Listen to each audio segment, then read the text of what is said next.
Hello everyone, my name is doctor Amit Parihast और मैं आप सबका आपके अपने CUT channel CUT by IMS में वेलकम करता हूँ। आज का जो सेशन है वो बहुत इंटरेस्टिंग होने वाला है क्योंकि not for profit making organisation की सीरीज में क्लास 12th में आपके दो चैप्टर ऐसे थे जो आपने नहीं किए थे। पहला रिडम्पशन ऑफ डिबेंचर्स, तो हम लोगों ने यही इनिशिएटिव करा। सारे चैप्टर्स हमने अच्छे से किए हुए हैं, लेकिन ये दो जो चैप्टर हैं वो हमने नहीं किए हैं और ये मेजरली मार्क्स के आते हैं। तो पहला हमने रिडम्पशन ऑफ डिबेंचर्स का करा। आज की सीरीज में एनपीओ के दो सीरीज ऑलरेडी आपने देख लिए होंगे, आई एम श्योर। इसी के कंटिन्यूएशन में आज की सीरीज में हम इसके कुछ एमसीक्यू डिस्कस करते हैं जो जिसके काफी हाई चांस हैं और बेस्ट एमसीक्यू पिक करें आपके लिए जो सीयूटी में आए हुए हैं। And I am hopeful, I am expecting कि आगे वाले सेशन में भी ये जरूर आएंगे। So let's start without any delay. So पहला क्वेश्चन है, receipts and payment account generally shows a debit balance, credit balance, surplus और डेफिसिट और capital fund. Receipts and payment account आपको पता होगा, आपने जरूर पहले के दो वीडियोस देखे होंगे। Receipts and payment account is just like a cash book. इसका नॉर्मली जो बैलेंस होता है वो क्या होता है, डेबिट बैलेंस होना चाहिए। तो option number A is correct. Next one is income expenditure account records transaction of revenue nature only, capital nature only, both revenue and capital nature, income of only revenue nature and expenditure of revenue and capital nature. It's recording only the revenue nature transaction. So option number A is correct. Income expenditure account reveals surplus or deficiency, cash in hand, net profit or capital account. So yes, option number A is quite correct. Surplus और deficiency हमारे को यहाँ से मिलता है। आपने देखा कि credit side of income expenditure account, if exceeding the debit side, then there is a surplus. और opposite होगा तो क्या हो जाएगा, ये deficiency हो जाएगा। तो surplus और deficiency would be the right choice. Next one is the amount of subscription received from members by a non-profit organization is shown in which of the following? Debit side of income and expenditure account, credit side of income and expenditure account, liability side of the balance sheet, asset side of balance sheet. बहुत carefully पढ़ने की जरूरत है। The amount of subscription received from a members by a not for profit making organization, so definitely it is a income। जो आपने recording देखी होगी उसमें दो तीन इनकम मेजर होते हैं। पहला इनकम होता है आपका सब्सक्रिप्शन, दूसरा डोनेशन एंड एंट्रेंस। बहुत सारे इनकम हो सकते हैं लेकिन these are the main income and subscription is the most important income of NPO. So आपका ये credit side of income expenditure में दिखाएंगे because subscription is an income और income always welcome in the credit side of income and expenditure account. Next, the amount of entrance fees received by a non-profit organization if it is received regularly. Suppose if it is not received regularly, then it is a capital receipt. लेकिन ये since regularly receive हो रहा है, इसलिए इसका जो best choice होना चाहिए, क्या वो liability side of balance sheet होना चाहिए, asset side of balance sheet होना चाहिए, debit side of income expenditure account होना चाहिए या credit side of income expenditure account. So yes, the right option is D, that is credit side of income and expenditure account. Out of the following items, which one is shown in the receipts and payment account? तो देखो by name it's clear, receipts and payment account में non cash transaction को record नहीं करते। तो outstanding salary is a non cash transaction, depreciation is again a non cash transaction, accrued subscription is again a not yet received transaction, right? Outstanding salary is also not yet paid, so only the life membership fees is the right answer. So इसका option 6 का C है, life membership fees. Not for profit organization prepared trading account, trading and profit and loss account and income and expenditure account. Yes, the option is C, income and expenditure account. Moving to the next, the receipts and payment account is a summary of debit and credit balance of ledger account, cash receipts and payment account, expenses and income, assets and liabilities. So option number B is correct, that is cash receipts and payments.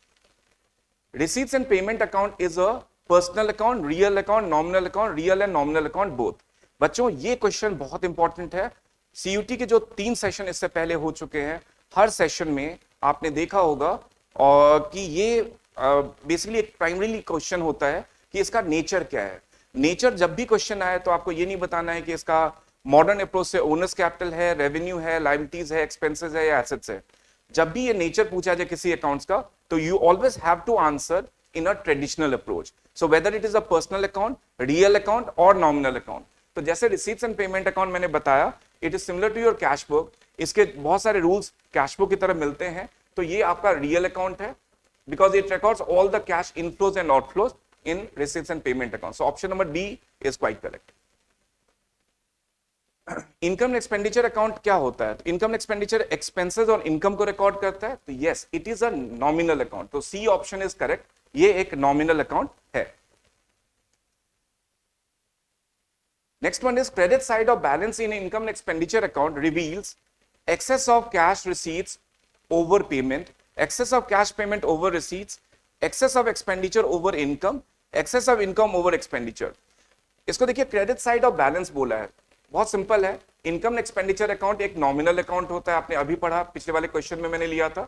तो ये जो credit side होता है, right hand side, ये income को record करता है, और ये जो डेबिट साइड रिकॉर्ड करता है, ये आपके एक्सपेंसेस को रिकॉर्ड करता है। तो जब भी excess of income over expenditure होगा, तो ये आपका ये वाला ऑप्शन करेक्ट होगा, क्योंकि क्रेडिट साइड बैलेंस बोला है। तो इसमें करना क्या है कि क्रेडिट साइड की एक्सीड होनी चाहिए, तो ये excess of income over expenditure होगा। Income is greater than your expenditure. Moving to the next, next one is sources of income for not for profit making organisation. Subscription from members, yes. Donation, yes. Entrance fee, yes. So option number D is correct because all of the above, ये सारे option इसमें होते हैं, हमारे पास main source of income होते हैं for the not for profit making organization. Next one is amount received from sale of grass by a club should be treated as a capital receipt, revenue receipt, assets and earned income. So ये इसका option number B correct है, और this is your revenue receipt. All right. Next one is the amount received from sale of old sports material by a not for profit organization is shown in which of the following?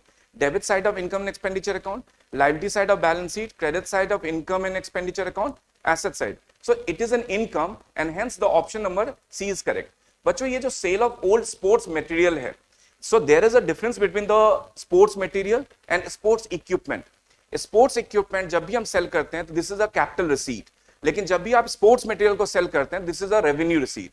What is the difference? जैसे example के तौर पे कोई club है जो cricket, football के tournament organise कराता है, या रेगुलर बेसिस पे बच्चों की प्रैक्टिस के लिए अरेंज कराता है, या उनको ट्रेन करता है बेसिकली। तो जब भी वो ट्रेन करता है तो वो उसका डे टू डे में जो उसके बॉल है, बैट है, या फुटबॉल का बॉल है, वो सब बेसिकली खराब होता रहता है, वो स्पोर्ट्स मटेरियल है।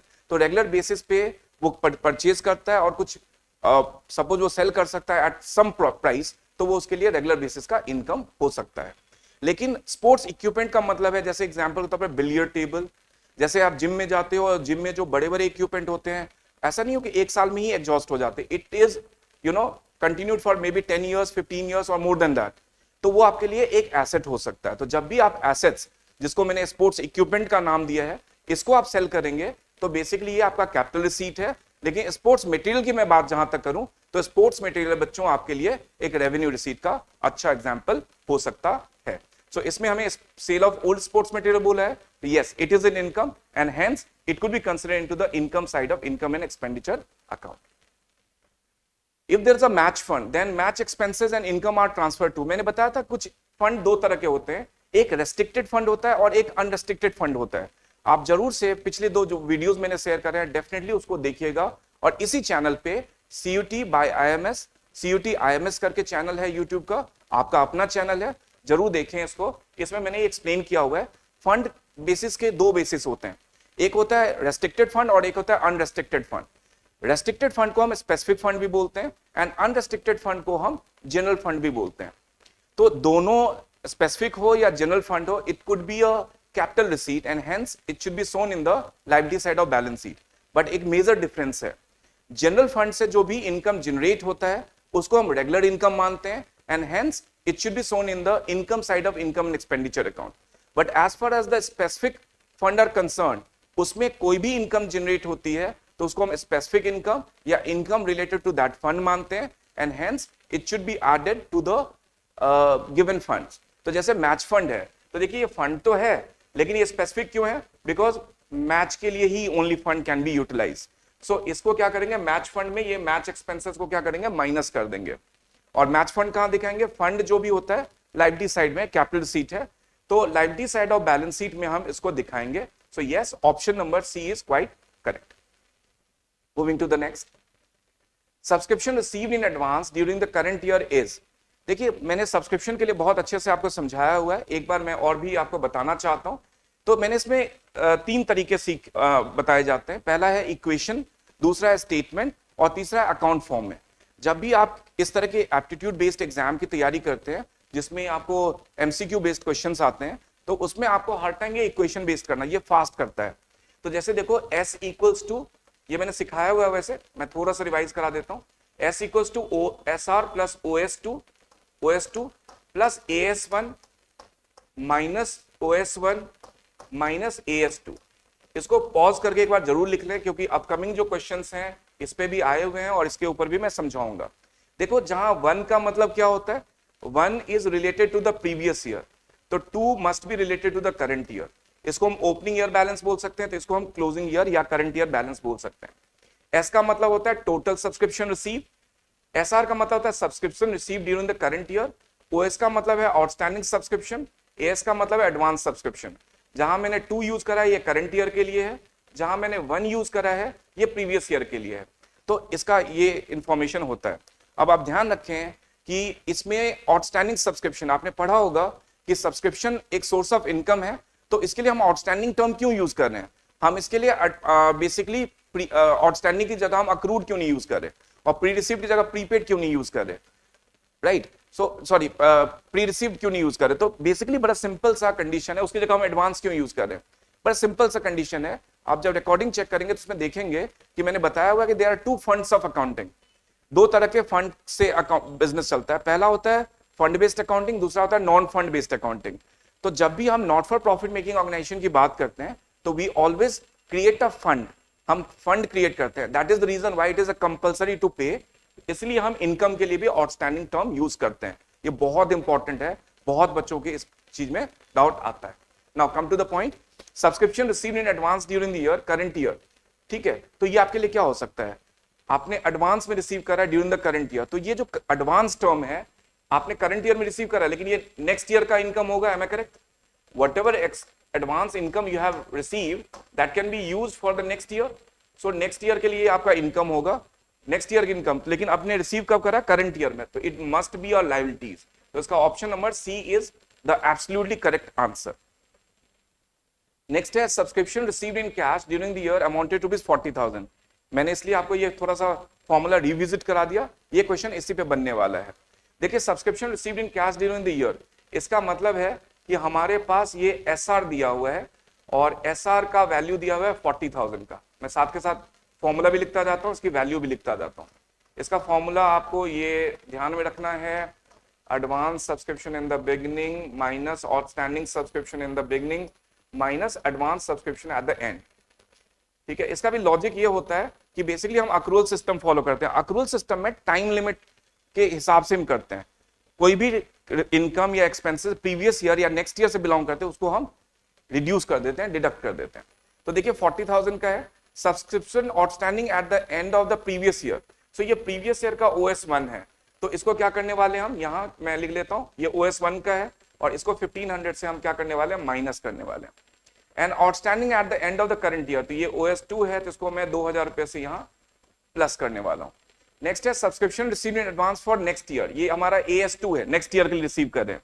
करंट ईयर में नेक्स्ट ईयर की इनकम हम रिसीव कर रहे हैं, तो इसलिए ये हमारे लिए एक, इसको हम डिडक्ट कर देंगे.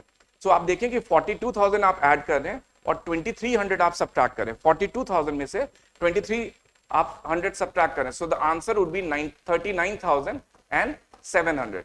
सो yes, option number B is matching. तो आपका जो राइट चॉइस है वो कौन सा है, ऑप्शन नंबर बी है. At the beginning of an accounting year, a club has assets of 19,000 and the liabilities of 5,000. Rupees 1,800 is the debit balance of the income and expenditure account. The opening capital fund would be, देखिए आपको opening capital fund जब भी बनाना होता है तो आपको एक rough में एक बैलेंस शीट बनानी होती है. बैलेंस शीट का left hand side is the liability side and the right hand side is the asset side. तो जो भी इंफॉर्मेशन आपके पास अवेलेबल है उसको आप पहले लिख लीजिए. तो इसमें बड़ा सिंपल सा है, आपके पास एसेट्स कितने का है, तो आप एसेट्स जो है वो 19,000 का है, उसको आपने लिख लिया. एसेट्स जो है वो 19,000 का वो लिख दिया। आपके पास लायबिलिटीज कितने की गिवन है, तो लायबिलिटीज आपके पास 5,000 की गिवन है। तो हमने पढ़ा है कि एसेट्स में से लायबिलिटीज को सब्ट्रैक्ट करेंगे तो your capital fund would be of the difference amount that is 14,000। अब इसमें क्वेश्चन में देखते हैं क्या इन्होंने पूछा है।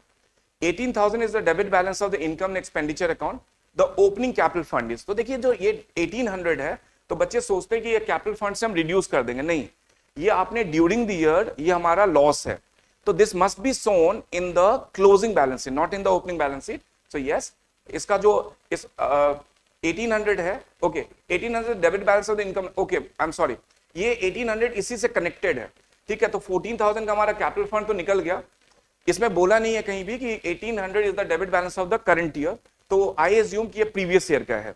सो 14,000 जो आपके पास कैपिटल फंड है, since there is a debit balance is a loss, तो इसको हम 1800 को माइनस कर देते हैं। So yes, the right option must be 11,200। So ये जो ऑप्शन नंबर आपका है वो बी इज करेक्ट। हमने इसको क्लोजिंग माना, लेकिन इसलिए क्लोजिंग नहीं मान सकते कि क्लोजिंग गिवन नहीं है, and these all information are available for the previous year opening year, इसलिए मैं इसको भी ओपनिंग ईयर मान के, you will get the right answer B.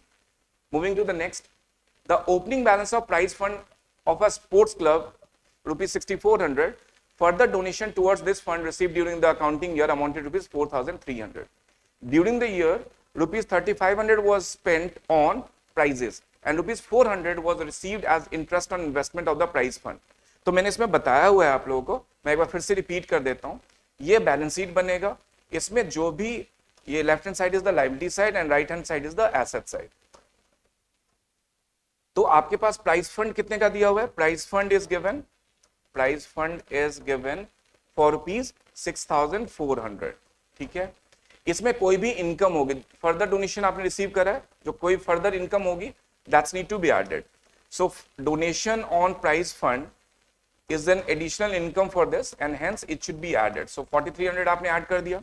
अब देखते हैं ड्यूरिंग द ईयर आपने 3,500 was spent on prizes, आपने 3,500 की खर्च भी इसमें से कर दिया हुआ है। So आपका जो एक्सपेंस है on prize fund that should be how much, that should be 3,500, alright. And next देखते हैं 400 was received as interest on investment, fair enough। So ये जो 400 है ये भी आप ऐड कर देंगे, ये जो इंटरेस्ट ऑन इन्वेस्टमेंट आपने रिसीव करा इसको भी आपने क्या करना है, ऐड कर देना। तो ये 400 भी ऐड हो गया, तो आपने ultimately 6,400 plus 4,300 that should B 10,700 plus 400 that should be how much, 11,100 minus 3,500। सो इसका जो क्लोजिंग बैलेंस होगा वो कितना हो जाएगा, 7,600। कौन सा ऑप्शन करेक्ट है, तो yes, option number D is correct. D का आंसर हमारे आंसर से और कॉन्सेप्ट के हिसाब से मैच करता है, so this is the right choice. Next one is salaries payable for the current year amounted to rupees 8,500 at the end of the year. Outstanding salaries amounted to rupees 300.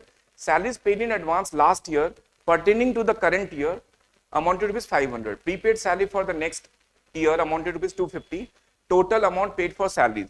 देखिए income की या expenses की same तरीके से measurement होती है, तो इसका भी वही हम लेंगे, फॉर्मूला होगा total salaries equals to salaries paid during the current year plus outstanding salaries at the end और current year plus advance salaries in the beginning minus outstanding salaries in the beginning minus advance salaries at the and.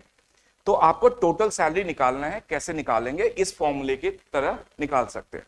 अब आपका question होगा कि sir subscription के लिए use करते हैं हमने, तो जो इनकम के लिए करते हैं वही एक्सपेंसेस के लिए करेंगे। यहां एसआर की जगह इसलिए मैंने एसपी लिख दिया है, that refers to salaries paid during the current year. अब आप देख सकते हैं कि हमारे पास करंट ईयर में हमने कितना पे कर दिया, 8,500 की सैलरीज पे कर दी है। Outstanding salaries at the amounted rupees 300 बोला है, तो ये 300 आउटस्टैंडिंग सैलरीज है, तो इसको प्लस कर लेंगे हम। उसके बाद salaries paid in advance last year pertaining to the current year, ये जो है लास्ट ईयर हमने प्रीवियस ईयर में हमने करा था, लेकिन इस साल का इनकम है, तो ये हमारा advance subscription in the beginning है बच्चों।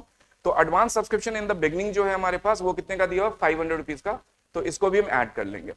नेक्स्ट बोला इन्होंने कि prepaid salary for the next year, वो हमारे पास कितना है, 250 रुपीज का है, तो ये हमारे लिए AS2 है जो नेक्स्ट ईयर के लिए 250।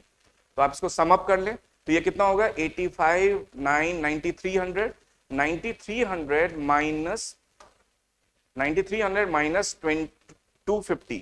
सो ये आपको करना पड़ेगा। एक बार फिर से रिविजिट कर लेते हैं। सैलरीज पेबल हमारा है 8500 का, आउटस्टैंडिंग सैलरीज हमने 300 का ऐड कर दिया। Salaries paid in advance last year pertaining to current year, ये भी हमने 500 का ऐड कर दिया है। प्रीपेड सैलरी जो नेक्स्ट ईयर के लिए है वो 250 का है। So yes 8500 9000 9300 minus 250। So answer should be 9050। यहाँ कोई करेक्शन है, ये आंसर इसमें मैच नहीं कर रहा, लेकिन इसका आंसर जो होगा वो 9050 होगा। May be some clerical error. So इसका आंसर आप देखें कि सैलरीज पेड है और स्टैंडिंग सैलरीज को मैंने एट द एंड को ऐड कर लिया है, advance salaries in the beginning को ऐड कर लिया है और advance salaries at the end को मैंने माइनस कर दिया है। सो आंसर इसका 9050 होगा। May be some clerical error, आप ये आंसर को एज्यूम करें। Second hand furniture worth rupees 6000 was purchased. It was repaired for 600 and installed by a workman to whom 200 was paid. The furniture should be capitalized for. देखिए 6000 का है, this is a capital expenditure.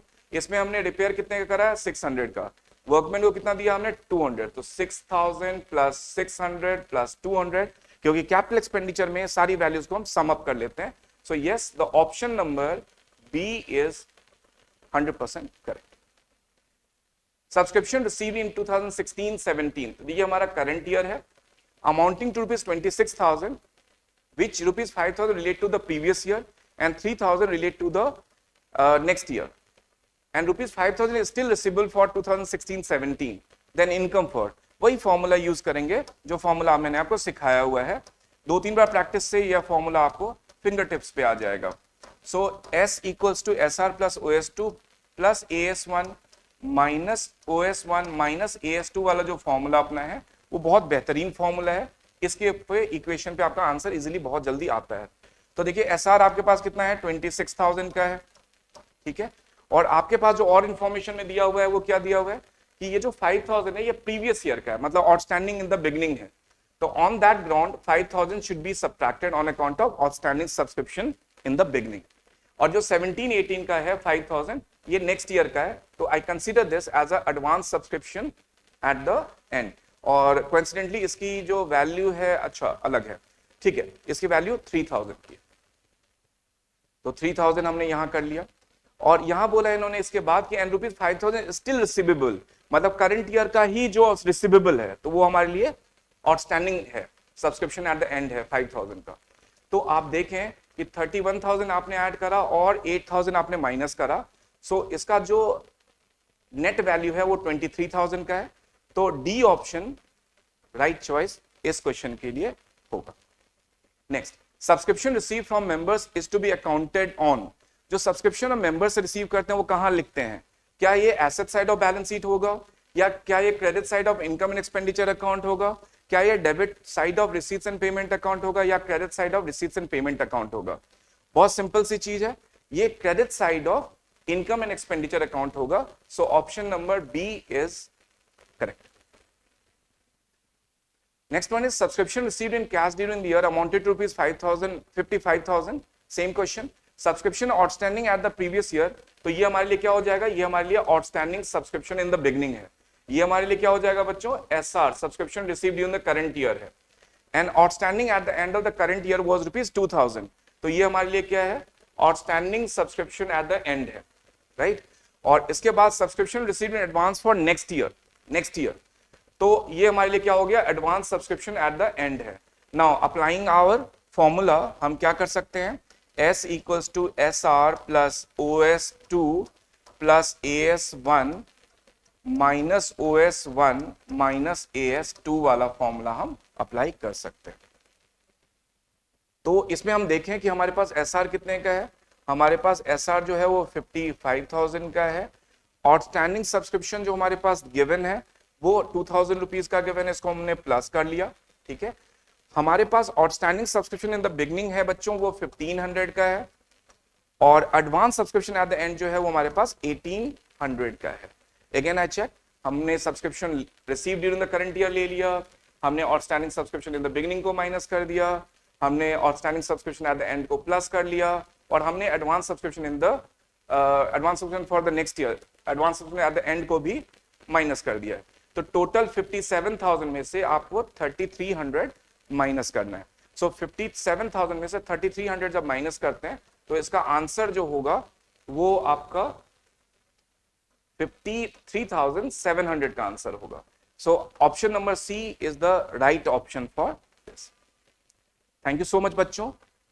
और CUT के success के लिए हम ऐसे ही videos, कई सारे वीडियोस लाते रहेंगे और IMS के चैनल पे आपको एग्जैक्ट इंफॉर्मेशन CUT के लिए मिलता रहेगा, गाइडेंस मिलता रहेगा। और जितने भी MCQ कराए हैं, ये MCQ बहुत ही इंपॉर्टेंट है, प्लीज इसको जरूर देखें और MCQ को सॉल्व करें। Thank you so much, best wishes, God bless.